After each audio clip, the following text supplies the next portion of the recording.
నమస్కారం. ఇప్పుడు కనిపిస్తున్న దృశ్యం కార్యక్రమానికి స్వాగతం. నేను కిరణ్. గత కొన్నేళ్లుగా భారత ప్రజాస్వామ్యంలో ఇప్పుడున్న రాజకీయాలని వ్యతిరేకిస్తూ కొందరు వ్యక్తులు, కొన్ని పార్టీలు రంగంలోకి వస్తున్నాయి. ఎన్నికల్లో తమ ఆలోచనలను, ఎజెండాను ప్రచారం చేసి మార్పు కోసం అన్న నినాదంతో ముందుకొస్తున్నాయి. ఈ కొత్త రాజకీయాల నేపథ్యాన్ని, ప్రజల్లో వారికున్న ఆదరణను విశ్లేషిస్తుంది ఇప్పుడు కనిపిస్తున్న దృశ్యం.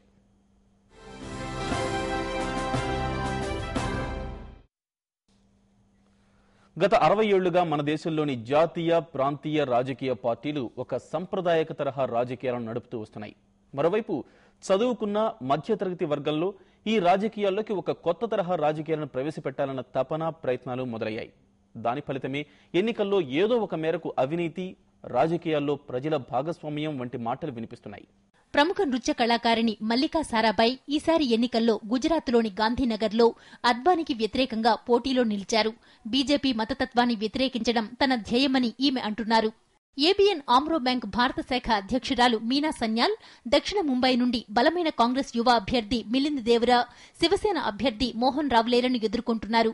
టెర్రరిజం, ముంబై నగర దుస్థితి మీనా సన్యాల్ను రాజకీయాల్లోకి వచ్చేలా చేసింది. బాలీవుడ్ నటుడు రాహుల్ బోస్ గత 10 ఏళ్లుగా సరైన అభ్యర్థిని ఎన్నుకుని రాజకీయాల్ని ప్రక్షాళన చేయాలని 1 బిలియన్ ఓటర్స్ కార్యక్రమంలో చురుగ్గా పాల్గొంటున్నాడు. వీళ్లంతా ఎన్జీఓలు, కళాకారులు. మధ్యతరగతి వర్గాల మద్దతుతో ఒక మేరకు వారి స్వరాన్ని వినిపిస్తున్నారు.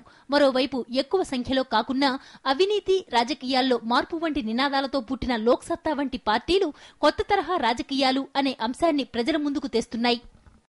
లోక్సత్తా చేసే పోరాటం కేవలం ఈ రాష్ట్రం కోసం కాదు, ఈ జాతి ఆత్మ కోసం, భారతదేశం ఐక్యత కోసం, ఈ రాజ్యాంగ విలువల కోసం, ఈ దేశంలో పుట్టిన ప్రతి బిడ్డ తలెత్తుకుని సగౌరవంగా బతకడం కోసం. ఈ కొత్త రాజకీయాలు పట్టణ ప్రాంతాల్లోని మధ్యతరగతి, చదువుకున్న వారిని ఒక మేరకు ఆకర్షిస్తున్నాయి. అయితే ఇప్పటికీ పేదరికం, నిరక్షరాస్యత, వెనుకబాటుతనంలో మగ్గుతున్న మన గ్రామీణ భారతాన్ని ఈ కొత్త రాజకీయాలు ఆకర్షిస్తాయా అన్నది మన ముందున్న ప్రశ్న. ఈ చర్చలో పాల్గొనడానికి పలువురు ప్రముఖులు మన ముందున్నారు. వారిని ఒకసారి పరిచయం చేసుకుందాం. లోక్సత్తా అధ్యక్షులు డాక్టర్ జయప్రకాష్ నారాయణ గారు మన స్టూడియోలో ఉన్నారు. జయప్రకాష్ నారాయణ గారు, స్వాగతం అండి. సీనియర్ పాత్రికేయులు డాక్టర్ పొత్తూరి వెంకటేశ్వరరావు గారు కూడా మన స్టూడియోలో ఉన్నారు. వెంకటేశ్వరరావు గారు, స్వాగతం అండి చర్చకు. ఇక బంజారాహిల్స్ స్టూడియో నుంచి ప్రముఖ సామాజిక శాస్త్రవేత్త, రాజకీయ విశ్లేషకులు ప్రొఫెసర్ హరగోపాల్ గారు ఉన్నారు.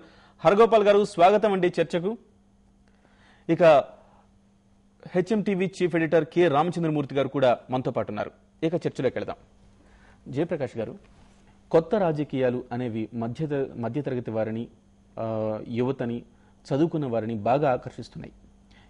దీనికి నిదర్శనం ఈ ఎన్నికల్లో ఓటింగ్ సరళి ఒకసారి చూస్తే ఖచ్చితంగా వీరంతా కూడా కొత్త రాజకీయాలు ఆకర్షితులయ్యారని విశ్లేషకులు భావిస్తున్నారు.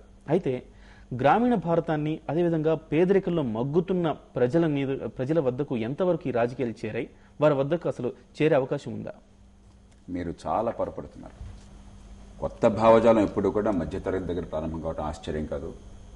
కాస్త చదువుకుని ఆలోచించగలిగే వాళ్ళ దగ్గరికి ముందు వెళ్ళడం ఆశ్చర్యం కాదు. కానీ అది గ్రామీణ భారతానికి వెళ్ళలేదనో, నిరుపేదలకు అర్థం కాదనుకుంటే మనకంటే అమాయకులు ఇంకా ఎవరలేరు. గ్రామాన ఇవాళ గల్లీలో కూడా లోక్సత్తా నినాదం వినిపిస్తోంది. లోక్సత్తా జనంలోకి జనం లోక్సత్తాను మోయడం మొదలుపెట్టారు. పత్రికల వల్ల, మీడియా వల్ల మీకు తెలుసు, నాకు తెలుసు. లోక్సత్తాకి పత్రికలు, మీడియా ఎంత స్పేస్ ఇచ్చినాయో, లేఖి రాజకీయానికి ఎంత స్పేస్ ఇచ్చినా మనందరికీ తెలుసు. కానీ బై వర్డ్ ఆఫ్ మౌత్, ఈ పత్రికలతో సంబంధం లేకుండా, ఎవరేం చెప్పినా సంబంధం లేకుండా, ఏది మంచి ఏది చెడ్డ విశ్లేషణ జనం మనసుల్లోంచి వచ్చి ఈ నోటి నుంచి ఆ నోటికి పాకింది. అయితే